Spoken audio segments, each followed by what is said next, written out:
नाग पंचमी की व्रत कथा और कहानी।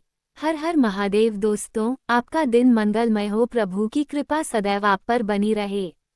नाग पंचमी का त्योहार हमारी परंपरा और संस्कृति से जुड़ा है। नागों के साथ जहां तमाम रहस्य जुड़े हैं, वहीं ये जीवन की रक्षा करने वाले भी माने जाते हैं। नाग पंचमी पर विधिवत पूजन करने से इन देवता की कृपा मिलती है। साथ ही व्रत कथा पढ़ने का भी विधान है। नाग पंचमी की व्रत कथा।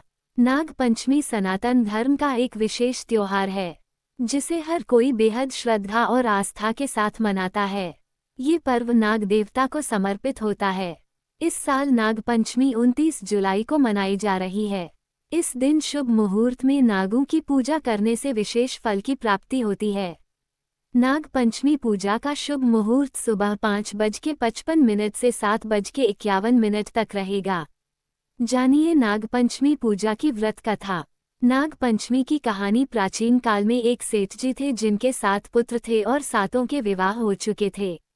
सबसे छोटे पुत्र की पत्नी श्रेष्ठ चरित्र की और सुशील थी, परंतु उसके भाई नहीं था। एक दिन उस घर की बड़ी बहू ने घर लीपने के लिए पीली मिट्टी लाने के लिए सभी बहुओं को साथ चलने को कहा, तो सभी एक साथ डलिया और खुरपी लेकर मिट्टी खोदने के लिए निकल पड़ी। जब बहुएं मिट्टी खोद रही थीं, तभी वहां एक सर्प निकला, जिसे बड़ी बहू खुरपी से मारने लगी। ये देखकर छोटी बहू ने उसे रोका और कहा, इसे मत मारो, ये बेचारा निरपराध है। ये सुनकर बड़ी बहू ने उसे नहीं मारा। तब वो सांप एक ओर जा बैठा। तब छोटी बहू ने उससे कहा, मैं अभी लौटकर आती हैं, तुम यहाँ से जाना मत। इतना कहकर वह सबके साथ मिट्टी लेकर घर चली गई और कामकाज में फंसकर सर्प से जो वादा किया था वो उसे भूल गई। उसे दूसरे दिन वह बात याद आई, तो वो सबको साथ लेकर वहां पहुंची। सर्प अभी भी उस स्थान पर बैठा था, जिसे देखकर छोटी बहू बोली, सर्प भैया नमस्कार। सर्प ने कहा, तू भैया कह चुकी है, इसलिए तुझे छोड़ देता हूँ, नहीं तो झूठी बात कहने के कारण मैं तुझे अब तक डस लेता। वह बोली, भैया मुझसे भूल हो गई, उसकी क्षमा मांगती हूँ। तब सर्प बोला, अच्छा, तू आज से मेरी बहन है और मैं तेरा भाई, तुझे मुझसे जो मांगना हो मांग ले। वह बोली, मेरा कोई भैया नहीं है, अच्छा हुआ तुम मेरे भाई बन गए।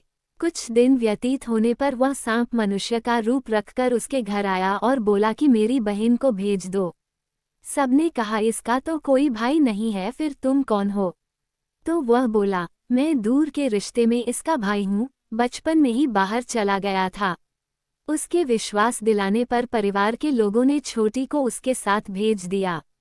उसने मार्ग में बताया कि मैं वही सर्प हूँ, इसलिए तू डरना मत और जहाँ चलने में कठिनाई हो वहाँ मेरी पूंछ पकड़ लेना। छोटी बहू ने वैसा ही किया और इस प्रकार वह उसके घर पहुँच गई। सर्प के घर के धन ऐश्वर्य को देखकर वह चकित हो गई। इस तरह से वो उसके घर में रहने लगी। एक दिन सर्प की माता ने उससे कहा, मैं एक काम से बाहर जा रही हूँ, तू अपने भाई को ठंडा दूध पिला देना। उसे इस बात का ध्यान नहीं रहा और उसने सांप को गर्म दूध पिला दिया, जिससे उसका मुख जल गया। ये देखकर सर्प की माता को गुस्सा आ गया, परंतु सर्प के समझाने पर वह चुप हो गई। तब सर्प ने कहा कि बहन को अब उसके घर भेजना चाहिए। तब सर्प और उसके पिता ने उसे बहुत सा सोना, चांदी, जवाहरात, वस्त्र, भूषण आदि देकर घर पहुंचा दिया। इतना ढेर सारा धन देखकर बड़ी बहू उसने जलने लगी और कहने लगी कि तेरा भाई तो बड़ा धनवान है, तुझे तो उससे और भी धन लाना चाहिए। सर्प ने जब ये वचन सुना तो उसने सब वस्तुएं सोने की लाकर दे दी। ये देखकर बड़ी बहू ने कहा, इन वस्तुओं को झाड़ने की झाड़ू भी सोने की होनी चाहिए। तब सर्प ने झाड़ू भी सोने की लाकर दे दी। सर्प ने छोटी बहू को हीरा मणियों का एक अद्भुत हार दिया, जिसकी प्रशंसा उस राज्य की रानी ने भी सुनी और वो राजा से बोली कि सेठ की छोटी बहू का हार मुझे चाहिए। राजा ने मंत्री को हुक्म दिया कि उससे वह हार तुरंत ही ले आओ। मंत्री ने सेठ जी से जाकर कहा कि महारानी जी छोटी बहू का हार पहनेंगी, वो हमें दे दो। सेठ जी ने डर के कारण छोटी बहू से हार लेकर उन्हें दे दिया। छोटी बहू को ये बात बहुत बुरी लगी। उसने अपने सांप भाई को याद किया और उससे प्रार्थना की, भैया, रानी ने हार छीन लिया है, तुम कुछ ऐसा करो कि जैसे ही रानी वो हार पहने वह सर्प बन जाए और जब वो मुझे लौटा दे तब वो हार हीरों और मणियों का हो जाए। सर्प ने ठीक वैसा ही किया। जैसे ही रानी ने हार पहना वैसे ही वह सर्प में बदल गया। ये देखकर रानी चीख पड़ी और डर गई। ये देखकर राजा ने सेठ के पास खबर भेजी कि छोटी बहू को तुरंत भेजो। सेठ जी स्वयं छोटी बहू को लेकर राजा के दरबार में उपस्थित हुए। राजा ने छोटी बहू से पूछा, तूने क्या जादू किया है, मैं तुझे दंड दूंगा। छोटी बहू बोली, राजन धृष्टता क्षमा कीजिए, ये हार ही ऐसा है कि मेरे गले में हीरों और मणियों का रहता है और अगर इसे कोई और पहनता है तो ये उसके गले में सर्प बन जाता है। ये सुनकर राजा ने वह सर्प बना हार उसे देकर कहा, अभी पहन कर दिखाओ। छोटी बहू ने जैसे ही उसे पहना वैसे ही हीरो मणियों का हो गया। ये देखकर राजा ने प्रसन्न होकर उसे बहुत सी मुद्राएं भी पुरस्कार दिया।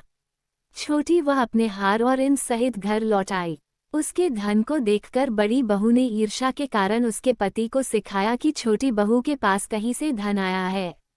ये सुनकर उसके पति ने अपनी पत्नी को बुलाया और कहा कि ठीक ठीक बता, ये धन कहाँ से आया है। तब वह स्त्री फिर से अपने सर्प भाई को याद करने लगी। तब उसी समय सर्प ने प्रकट होकर कहा, यदि मेरी धर्म बहन के आचरण पर किसी ने संदेह प्रकट किया तो मैं उसे खा लूंगा। ये सुनकर छोटी बहू का पति बहुत प्रसन्न हुआ और उसने सर्प देवता का सत्कार किया। कहते हैं उसी दिन से नागपंचमी का त्योहार मनाया जाता है और स्त्रियां सांप को भाई मानकर उसकी पूजा करने लगीं। नागपंचमी की कहानी। नागपंचमी की पौराणिक कथा के अनुसार पांडवों के अर्जुन के पौत्र और राजा परीक्षित के पुत्र जन्मेजय ने नागों से बदला लेने और उनके वंश के विनाश के लिए एक यज्ञ किया। वह नागों से अपने पिता राजा परीक्षित की मृत्यु तक्षक नामक सांप के काटने की वजह होने का बदला लेना चाहता था। उनके इस यज्ञ को ऋषि जरत्कारु के पुत्र आस्तिक मुनि ने रोका था और नागों की रक्षा की थी। ये तिथि सावन की पंचमी मानी जाती है। सांपों को शीतलता देने के लिए उन्होंने उनके शरीर पर दूध की धार डाली थी। तब नागों ने आस्तिक मुनि से कहा कि पंचमी को जो भी उनकी पूजा करेगा उसे कभी भी नागदंश का भय नहीं रहेगा। तभी से श्रावण मास की शुक्ल पक्ष की पंचमी तिथि को नागपंचमी मनाई जाती है। नागपंचमी की पूजा कैसे करें? नागपंचमी पर भगवान शिव के प्रिय नाग देवता की पूजा होती है। इसके लिए घर के दरवाजे के दोनों तरफ नाग की 8 आकृतियां बनाएं और हल्दी, रोली, चावल, घी, दूध, फूल आदि से नाग देवता की पूजा करें। नाग पंचमी का भोग एक दिन पहले तैयार किया जाता है। मंदिरों या शिवालयों में इस दिन तांबे के नाग की पूजा होती है। पूजन में नाग पंचमी व्रत कथा के पर नाग देव को प्रसन्न करने के लिए आरती की जाती है। मान्यता है कि नाग देवता की पूजा के साथ भगवान शिव का पूजन भी होना चाहिए। साथ ही इस दिन रुद्राभिषेक कराना शुभ फल देता है। दोस्तों, ये थी आज की कथा। आपको कथा अच्छी लगी हो तो वीडियो को लाइक करें, चैनल को सब्सक्राइब करें, कमेंट में हर हर महादेव जरूर लिखें। महादेव आपकी हर मनोकामना पूर्ण करें।